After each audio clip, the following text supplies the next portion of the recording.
Title: The Tears of Tabitha. In the small, quiet village of Umwokwe, where the morning cockcrow still echoed like a song of hope, lived an old woman named Mama Tabitha.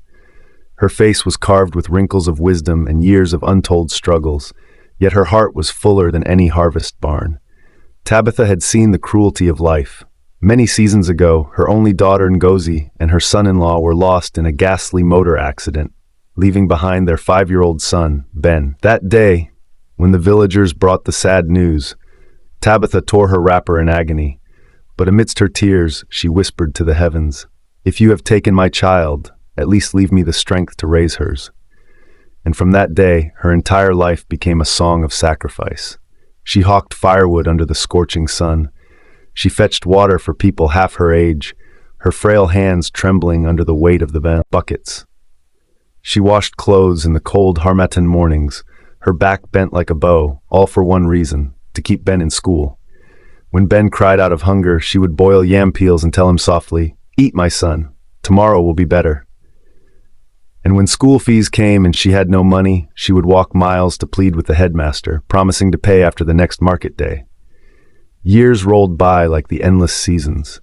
Ben grew, strong, brilliant, and full of dreams. Tabitha would often look at him and say, "You are the staff that will support my old age. When I close my eyes, let me rest knowing you have found peace." When Ben finally gained admission into the university, the entire village rejoiced.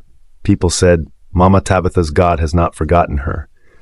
Through tears and sweat, she sold her only piece of land to see him through school. Many nights she slept hungry, whispering prayers to the stars. "O Lord, do not let my son's future die like a candle in the wind."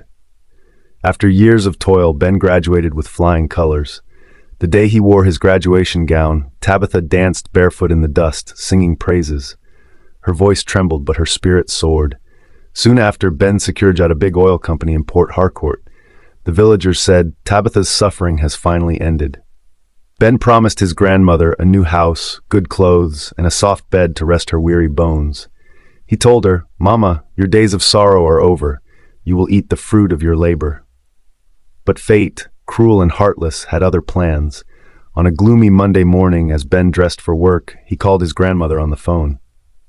"Mama," he said with his cheerful voice, "I'll send some money this evening. Start packing.